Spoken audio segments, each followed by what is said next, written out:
Pagka-uwi ko nga galing eskwelahan, dumiretso na nga kami sa talipapa at bumili nga ako nitong ginayat na gulyasan. 3 pirasong gayat nga yan at hahatiin ko nga yan dahil medyo malalaki kasi siya. At yung kalahati nga yan ay sasabawan at lalagyan nga ng talbos ng kamote. Tapos yung kalahati nga ay piprituhin. Wala na kasi kaming mahanap na ibang isda sa talipapa dahil hapon na. At dahil gusto nga ni Katatay itong gulyasan at sinabawan nga ang gusto niyang luto dyan, kaya ito na nga lang yung binili namin. Balihin natin ko nga lang yan sa gitna mga kananay at 6 na piraso nga ang kinalabasan. Bahala na nga ang kapatid ko magluto nito dahil siya naman talaga ang nagluluto rito. Naggayat na nga rin ako ng sibuyas na ilalagay nga niya sa sinabawan para ready na nga lahat at lulutuin na nga lang niya. Si Katatay naman ang naghimay ng talbos ng kamote. Ang sabi ko nga sa kanya ay magtira nga siya ng talbos at lalagain ko nga kinabukasan. Sa halagang 20 pesos kasi ay maraming talbos ng kamote ka na ngang mabibili. Ang isang tali nga lang yan ay halagang 20 kaya sabi ko nga hatiin nga niya. Pagkaluto nga niyan mga kananay, eto at nagsandok na nga ako dito sa isang mangkok at kami nga ay kakain na. Hindi nga nagsasawa si Katatay kumain ng sinabawang isda dahil sanay naman siya. Pero ako hindi naman ako mahilig talaga sa mga sinabawan. Patikim-tikim nga lang ako at pahigop-higop kapag gusto ko. Dahil maaga na naman nga nagsipasok ang mga bata kaya ito at makakapaglinis na naman nga ako ng kwarto. Pag angat ko nga ng kutsyon dyan ay napakaraming kalat. Minsan kasi ang mga bata siksik na nga lang ng siksik ng kalat kung saan saan. At dito pa talaga sa ilalim ng kutsyon pinagsisiksik yung mga kalat nila. Hindi kasi ako naglilikom ng higaan dyan at ganyan nga lang yan, nakalatag nga lang yung banig at saka yung kutsyon dyan. Minsan lang naman kasi ako maglinis ng kwarto kaya ngayon ko nga lang yan napansin. After nyan mga kananay, eto at binalik ko na nga yung banig at saka yung kutsyon. Pagtapos nga nyan mga kananay, eto at magluluto naman ako ng aming aalmusalin. Dahil gusto ko na naman nga mag-ulam ng nilagang okra at saka nilagang talbos kaya eto at lulutuin ko nga pati yung tirang talbos ni Katatay kahapon. Gusto ko kasi ng mga simpleng ulam lang kapag ganito ngang agahan kasi mas masarap nga yun ulamin. Habang nilalaga ko nga yung okra dyan mga kananay, magluluto nga rin pala ako nitong tuyong pusit. Napakasarap nga din iterno nito doon sa mga nilagang okra at saka nilagang talbos. Kailangan nga kapag magluluto ko nga nito ay mahina nga lang yung apoy dahil madali nga siyang masunog. Dahil habang nakasalang kasi siya dyan ay hindi mo nga mamamalaya na malutong na pala siya kapag inahon na. Nalutong lang kasi siya halimbawa kapag natanggal na nga siya dyan sa kumukulong mantika. Pagkalipas nga ng ilang minuto, eto at hahanguin ko na nga to at pwede na nga to dahil hindi kasi to masarap kapag masyado nga siyang lutong-luto. Naggayat na nga rin pala ako dyan ng sibuyas at kamatis para dito nga sa itlog na pula. Kapag ganito talaga ang laging uulamin mo sa almusal ay talagang sirang-sira ang pagdadagit mo. At dahil naluto na nga itong aming ulam dyan mga kananay kaya pinatawag ko na nga yung kapatid ko para sabay-sabay na nga kaming kakain. Saka ko na nga lang naalala na meron pala kaming tinapa kung kailan tapos na nga ako makapagluto. After niyan mga kananay ito at nagsandok na nga kami ng kanin at binigyan na nga namin ng ulam ang mga bata. Doon naman sila sa sala nakain dahil ayaw nga nila kumain dito sa lamesa. Tara at kain tayo mga kananay. Thank you Lord sa blessing. O siya, hanggang dito na lang muna for today's video. Salamat sa panonood.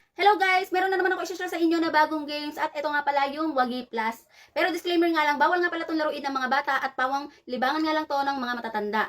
Ayan, napakaraming games yung nga pwede laruin dyan at depende nga sa inyo kung anong gusto nyo. Marami kayong pagpipili ang laro. Pero bago nga ang lahat, ipapakita ko nga muna sa inyo kung paano ako manalo. Tara, let's go! Dito sa Wagi Plus ay napakaraming games mo nga pwedeng laruin dito. Pero ang lalaruin ko nga dito ay itong Super Ace. Pero isang paalala nga lang na kapag wala kang budget ay huwag ka na nga lang maglaro nito. At syempre, ang larong ito ay swertihan pa din. Minsan ay mananalo at minsan nga din ay matatalo. So ayan, i-play na natin. Tapos kapag may nakita nga kayong buy bonus dito sa gilid sa taas ay pwede nga kayong mag-buy bonus dyan. At dahil mag-buy bonus nga lang ako kaya maglalagay nga ako dyan ng bet ko na 200. Tapos i-play na nga natin yan. Kapag nag-buy bonus ka nga dyan, automatic 3 scatter agad dyan kaya may libre kang 10 spin. So i-play na natin. Yan, sige. Go, go, go.